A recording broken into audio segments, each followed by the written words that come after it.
네, 아는 기자 사회부 법조팀 남영주 기자와 조금 더 알아보겠습니다. 이 백현동 비리 혐의가 이재명 대표도 재판을 받고 있다 보니까 관심이 더 가는데 오늘 김인섭 씨 재판이었어요. 이재명 대표 관여가 혹시 확인이 됐습니까? 결론부터 말하면 아닙니다. 등장인물 보면서 설명드리겠습니다.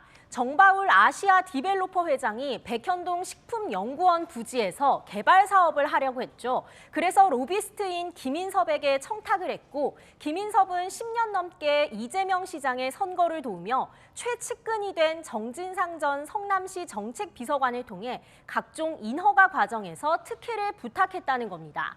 일단 법원은 여기까지 청탁과 알선이 실제 있었고 대가로 돈이 오고 간 것까지 인정했습니다. 다만 정점에 있는 이재명 시장의 구체적인 개입 여부에 대해선 판단하진 않았습니다. 그러니까 정진상 실장까지는 이야기가 됐는데 이재명 대표 개입 여부는 판단하지 않았다. 그럼 이제 무관해진 겁니까? 오늘 판결문에 나온 표현만 놓고 보면 그렇게만은 볼 수 없습니다. 먼저 오늘 재판부는 성남시 정책비서관으로 모든 부서 업무를 총괄하며 시장에게 보고되는 각종 현안을 사전 검토하여 협조, 결재까지 담당하는 정진상이라고 표현하는데요. 사실상 정 전 비서관을 이재명 대표의 통로로 본 겁니다. 무엇보다 재판부는 이재명 시장과 정진상 비서관, 이 김인섭을 하나의 특수관계로 봤습니다.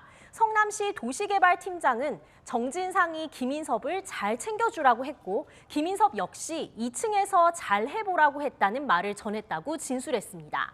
성남시장실과 정책실장실이 시청 2층에 있었기 때문에 성남시 공무원들은 이재명, 정진상을 2층이라고 칭해온 겁니다.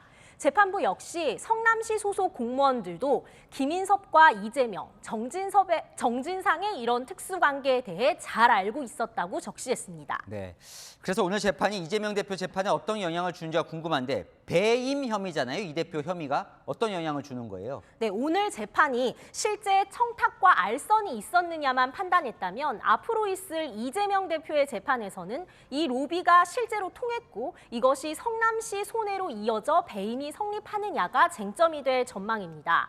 정바울은 김인섭을 통해 세 가지를 청탁했습니다.